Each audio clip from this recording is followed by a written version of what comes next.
Most of them don't make it. Blue whales and stuff. But no, yeah, they were still together, so they decided to work on it. And then that's when the United States government decided to look into his little finances with his fights here in America. Oh, no. And then they caught him on tax evasion for all the money that he made on the fights. What's with these guys? So now he's fucking broke. I understand that you don't want to give a government all your money because it's your money. Sure. And all they want is their piece of the pie. Right. But nobody wins that game. Yeah.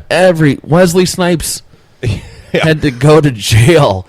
This doesn't end pretty for anybody. You just got to suck it up and pay him. Well, it's just like, why would somebody who gets, a $25 million payday try and not report that amount of money? Like, you're a high-profile figure. I could get it if, like, minor league baseball players are trying to, wiggle the books or anything, but you can't be Manny Pacquiao not paying the fucking country taxes in which you fight. You offer to pay. You're going to paint someone's house or their deck or something, right? And they pay you cash, and you're like, oh, so you give them a little discount so you don't have to pay taxes on it. Because you don't report it, it's just your pocket money. Right. But this isn't pocket money. This is just career. Right. This is a ton of money on the books. Yeah, it's pretty bad. But during his divorce and everything, like, that's kind of what Pacquiao was going through. So he did have 3 fights there that he did not perform well. He got knocked out by Marquez. So that was just life situation. I mean, maybe not. You think he's back? You think he's okay? I think he's back. Yeah, he came back and showed a lot of skill in the Bradley fight. So he can fight Mayweather. I think it would be a very and give good us fight. a good show. Yes, I think it would be a very good. The last Chris Algieri that he just fought Pacquiao, the last fight, knocked him down 6 times over the course of 10 rounds. And I mean, to Chris Algieri's credit, he got up every single time. He's a tough New Jerseyer.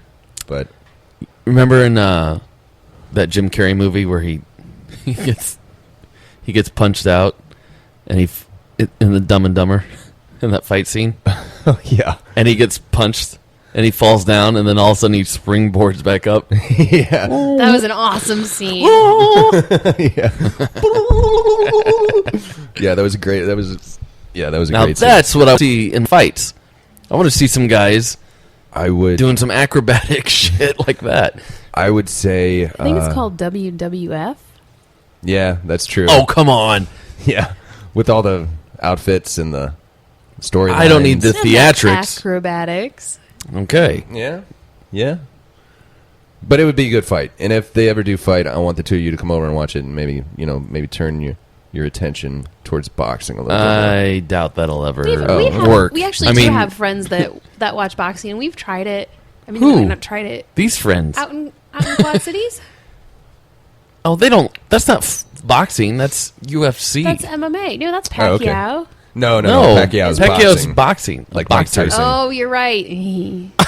How okay, embarrassing she loves for it. me. So she loves it. I love it. I don't miss a game or a meet or what the hell do you call it? Just kidding, folks. It's a match. I didn't know that one. Okay. So do you enjoy the UFC? It's a little too violent for me.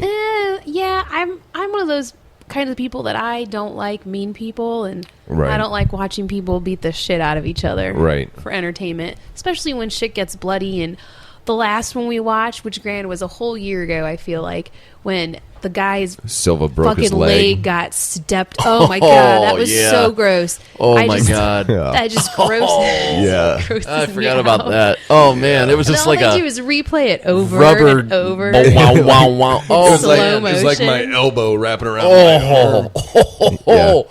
And my stomach actually dropped when they showed that in slow mo. It was like oh my god. Yeah, Mayweather had a fight that night. Otherwise, I was going to watch that fight. But yeah, UFC. It's just like, it seems to me like the reason that I like boxing is that if you hit the floor, that you go, the guy leaves you alone.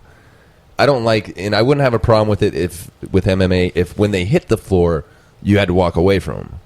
Because this whole mounting and putting their junk on their chin and just beating them with their elbow. That's the thing about MMA, because now you got the jiu-jitsu, which is wrestling.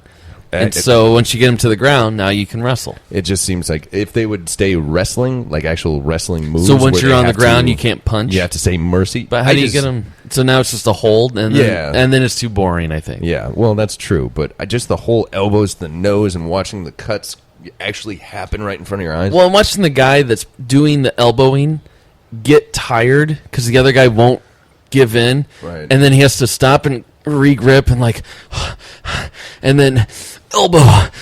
Right. Elbow. Right. It's I can't stop this thinking, is like, what if awful. that was my husband out there? I would be having a freaking panic attack every time. Right. And have you seen some of these guys' ears? Oh, yeah. From the wrestling. Shit. The cauliflower ear? Oh, why would you? Well, one of the first... You can't, there's no way you can hear out of that. One of the very first times I ever watched MMA, it just so happened I was at a bachelor party. We were all ganged together at this... We all stopped for dinner at this, like, a Hooters type place where, you know, it's a sports bar, but the women are dressed... Is that like a show me's? Yeah, show me's. Okay. And it just so happened that this fight was about to start, and we got there. We got this big table, and then all of a sudden people start showing up, and we're like, "What's going on?" They're like, "Oh, you're here for the fight, right?" We're like, "Fight?" Well, they show these fights, and now it's a bachelor party, and everyone's kind of getting into it. It was kind of fun, right? But the main fight was that what was his name, Kutumbo or something? Do you remember? I don't follow.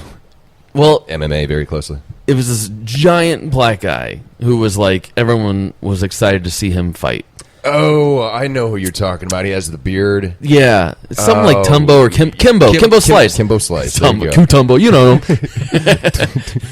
Better than I could have done. So Kimbo Slice is about to fight this other guy, this white guy, and he's got this cauliflower ear, but they didn't drain it because you have to, because it fills with liquid. Yeah. And it plumps up, and you have to drain it.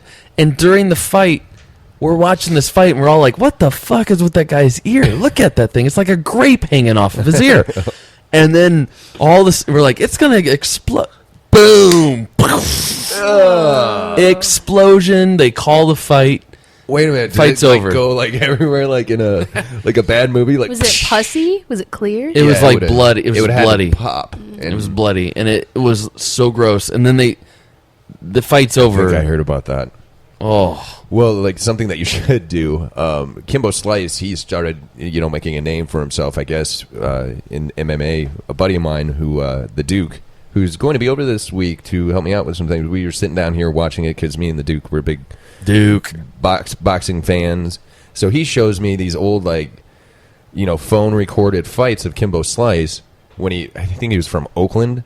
He used to fight in the streets. He would fight in the street. He would literally be behind a business, and he would hit somebody so hard that they, stumbled backwards into, an industrial garbage can. Yeah. They would just beat the shit out of each other on the concrete. I'm like, what the fuck?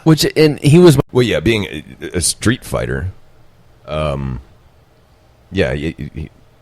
you have to learn one of the ways in order to be in the MMA. You just can't. Right. Could you do just one? If you wanted to, but you're probably going to get taken out pretty quick. You can, but if you let's say you're a great kickboxer, right? Well, then you get taken to the ground, and you don't know what to do. You're lost because you can't get out of that hold, and the guy's going to get you in a chokehold, or you're going to have to tap out, or he's going to knock you out with the elbows and the knees to your face as his balls are resting on your chin. Yeah, and those shorts, man, they don't leave a lot to the imagination. What did you say, Emma? Especially the Brazilian guys. Those are the best when you can actually see his junk swinging around in there. It's like, ho! Like you would think that they have to wear a cup. I mean, that might be a little too constricting. It's too constricting, I'm not right? going to run the risk of you. I mean, I know it would be a foul, obviously, like it is in boxing, low blow, but I'm not running the risk of a stray elbow. I don't know, man. When your dick's that big, it really blocks it protects your balls. Good. Well, that's great. All right, well, we are going to take one quick break. We're going to be back with some information on restaurants. Have you heard of this? No, I can't wait. And the Uber fact of the week. Thank you for listening to the William Barron Show. We'll be right back. Like KFC? The William Barron Show. Bill, I want to talk to you about how to write like a journalist.com. Okay. Now, you've done blogging Sure. You've written you post things. Yeah, we have a blog for the show. And a lot of people, everyone's on the internet now with something to say, but the problem is nobody knows how to really say it properly. Okay. How do you captivate your audience? How to write like a journalist.com is the place to go to learn how to captivate that audience. They're going to tell you how to do storytelling, keep it tight. They got all Right. these classic rules in ways to manipulate your storytelling that will make your journalistic approach top notch.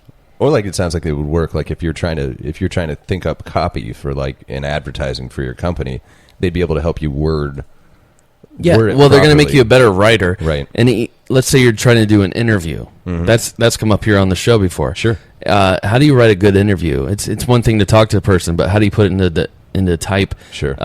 They can walk you through that. The mechanics of writing, just the simple, where do I start? Where do I go from here?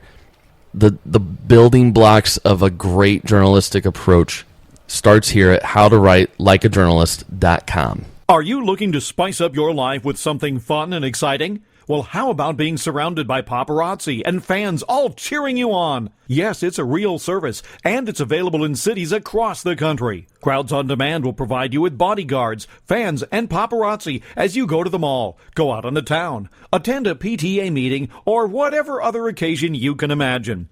Check us out on the web at www.crowdsondemand.com. That's www.crowdsondemand.com. Business owners can also take advantage of our services for major PR stunts. Imagine a major spectacle taking place outside of your store, drawing in lots of people. Or maybe an attention-grabbing photo shoot. Visit www.crowdsondemand.com and get in touch. We've delivered fun times for people and great return on investment to businesses. Get in touch with us today by visiting www.crowdsondemand.com. We're excited to make your dreams a reality. The William Barron Show. And welcome back to the William Barron Show. I wanted to. I saw this a long time ago, and it ended up in my Time Hop. Do you guys use Time Hop? Never. Never use Time Hop? Never even heard of it. What is it? It's basically an app that you link your Facebook.